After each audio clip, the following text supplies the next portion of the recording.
lalpachani o katana chani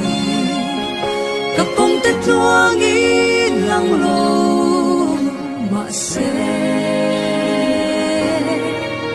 hey hika shereng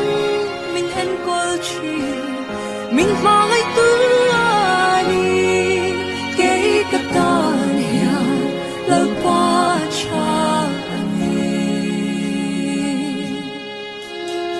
ilang hoy nang ay tu